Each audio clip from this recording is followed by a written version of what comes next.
Hey everyone, and welcome back to the Deep Dive. Hello. So today we're diving into a really fascinating piece of source material someone shared. It's quite different from what we usually look at, not articles or reports this time. That's right. This one's actually an audio recording. The speaker mentions it was originally from a video demonstration they did. Yeah, and in it the speaker describes, well, they seem to be demonstrating a very specific, very hands-on method. Mm-hmm. The core idea, the claim, is that they're showing how to use a particular device to detect alleged implants inside the body. Exactly. It's like a personal walkthrough. Their process, the results they say they're getting. Very detailed. So for this deep dive, we're keeping our focus really tight, right? We're just unpacking what the speaker presents in this Yep. source. What's the device? What's the method they show? What findings do they claim? Strictly based on this recording. It's a really unique look at one person's experience and, how they're using a technical tool in a very unconventional way. Definitely. Okay, let's get right into it then. What's the tool they're using? Okay, so the source names it specifically. It's an ATO FC 602 MK2 RF tracer. An RF tracer. Yeah, the speaker calls it a bug finder, and they mention its frequency range is pretty broad, 1 megahertz up to 6 gigahertz. Okay, a bug finder. Hmm. But the way they use it is, well, it's the interesting part, isn't it? Not scanning a room. Right. The method demonstrated is scanning their own head, their body even. And they're looking for what? The alarm to go off, signal bars to jump up. Exactly. Indicating some kind of alleged emission from these points on the body. Now, they mention a challenge with using it this way, something about it locking on. Yeah, that's a key point they make. See, these RF tracers, they're designed to find a signal and then kind of zero in on that frequency to help you locate the source, right? Makes sense for finding a bug in a rain. But here, the speaker says that feature actually gets in the way. Yeah. If you're trying to scan for potentially multiple, maybe weak signals under the skin, you don't want it locking on to the first thing it finds. Right, because then you'd miss others. So how do they deal with that? Well, according to the source, they have to kind of manage it constantly, like move the device away quickly once it detects something, or even turn the device off and on again to restart the scan. Huh. So it's presented as this necessary workaround for this specific, unusual application. Precisely. And related to that is the sensitivity setting. That's another big thing they talk about. How so? They describe this like trial and error process. You need to dial the sensitivity down carefully so it's just below the level where it picks up all the background RF noise in the room. Ah, okay. So it ignores the general ambient stuff. But it's still sensitive enough, hopefully, to pick up these alleged weaker signals coming from close range from the body itself. Getting that balance right is crucial, according to them. They also mentioned something about the antenna angle. Yes, they did. They highlight that too. The idea or theory presented is that the emissions from these alleged implants might be directional. Like a tiny beam. Sort of. So just pointing the device nearby isn't enough. You have to get the antenna lined up just right, properly oriented to catch the signal at its strongest. So position and angle are both really important in the method they're describing. That's what the source claims, yeah. Okay, so that's the device and the technique as they lay it out.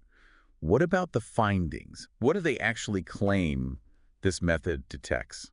This is where it gets very specific. The claim is that the device detects multiple, well, alleged chips or devices Sure. in specific spots on the head, the neck, around the ear area. And the really striking thing, listening to the source, is how they connect these readings to physical feelings. Exactly. The speaker repeatedly says that where the device gets a strong signal corresponds exactly to sore points or even little bumps they can feel on their scalp. Wow, okay.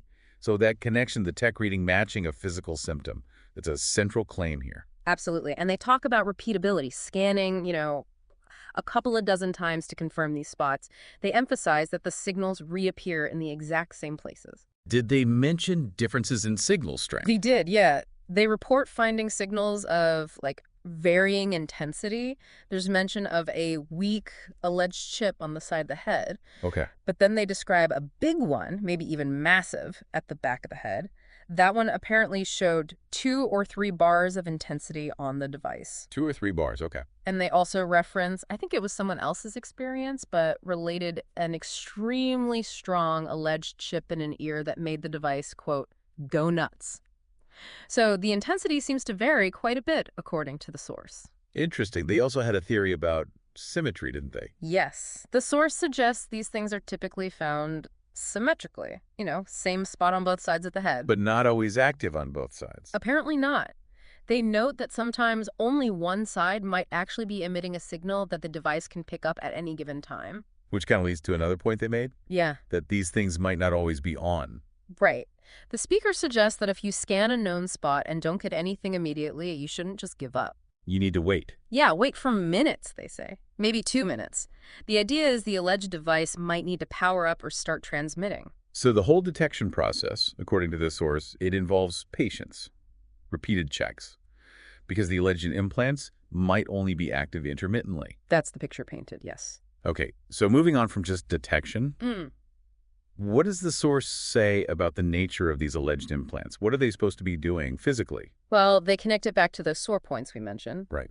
The speaker explicitly attributes the soreness and inflammation to the tissue being, in their words, continually irradiated. Irradiated by the alleged chip itself. Yes, by the chip supposedly broadcasting and receiving signals, like a tiny transmitter right under the skin. And they take that idea even further, don't they? They do. The source actually describes these alleged chips as tumor-generating devices. Wow. What's the reasoning given for that? The speaker's explanation, as presented in the source, is basically that human tissue isn't meant to have a small antenna embedded in it. Acting as a, quote, membrane for emissions. Mm-hmm. Or they use the analogy of having a little mobile phone tower implanted. The idea is this constant localized radiation causes damage. So, in the view presented in this source, it's not just about detection, it's about claimed biological harm. Inflammation, possibly leading to tumors, directly caused by the alleged device's function. That's the direct causal link they draw, yes. Now, obviously, a big question with any RF detection is background noise. Did the source address that? How did they try to show these signals weren't just, Wi-Fi or something? Yes, they did make an effort to address that within the recording. The speaker describes their environment an aluminum office, they call it. Aluminum office. Okay. And they specifically point out various electronic devices in the room. Computers, a scanner, MP3 player, audio recorder, even mentions a Geiger counter. Yeah. And states they are all turned off. They also explicitly show the Wi-Fi on their computer is disabled. So the intention there seems to be to demonstrate they've minimized common sources of RF interference in the immediate area. That seems to be the purpose, yeah. Yeah.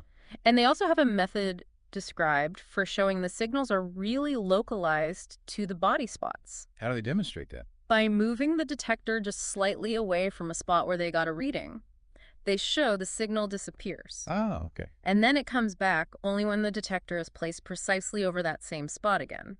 They really stress that these alleged chips appear in exactly the same places repeatedly. And they contrasted this with finding regular bugs. Sort of, yeah. They contrast finding these alleged body chips, which they say can sometimes be very weak signals because they're supposedly behind tissue, with finding like a standard hidden microphone in a room, implying those are often easier to find. Although they did also say some alleged body chips could be strong, like that massive one. Right, they acknowledge that variance. Some weak, some apparently quite strong. So it's quite a complete picture they're presenting in the source. The specific tool, the modified technique, the detailed findings linked to physical feelings, their interpretation of what's happening biologically, and some steps towards validation within their own demonstration. Exactly. It covers the whole process from their perspective. Well, that was certainly a deep dive into a very specific and unusual source. We've covered the ATO FC602 MK2 RF tracer, the speaker's method for using it on the body, managing that locking on feature, tuning the sensitivity. And the claimed findings. Multiple alleged implants, specific locations, the correlation with sore spots, the different signal strengths they reported. And their explanation for it all, the irradiation causing inflammation, the tumor generating idea, Yeah. and the steps they took, like turning off devices, to argue the signals are localized. I think what really stands out is this application of a technical tool, designed for one thing, being used to investigate this very personal, very internal claim. The source gives us this detailed step-by-step account and the speaker's interpretation of it all. Absolutely. And maybe that leaves us and you listening with something to think about. When you have technical tools being used to explore these kinds of really unusual, deeply personal experiences, how do we approach understanding the results, especially when they rely so heavily on one person's interpretation of the readings and linking them to their own physical sensations? It really highlights that complex area where personal experience, technology, measurement, and interpretation all meet, especially for claims that sit outside, standard scientific or medical frameworks. Indeed. It's a lot to consider. Definitely food for thought. Well, thank you for joining us as we explored this really unique piece of material. Always interesting. We will be back soon with another deep dive. Until then, keep exploring, keep thinking critically.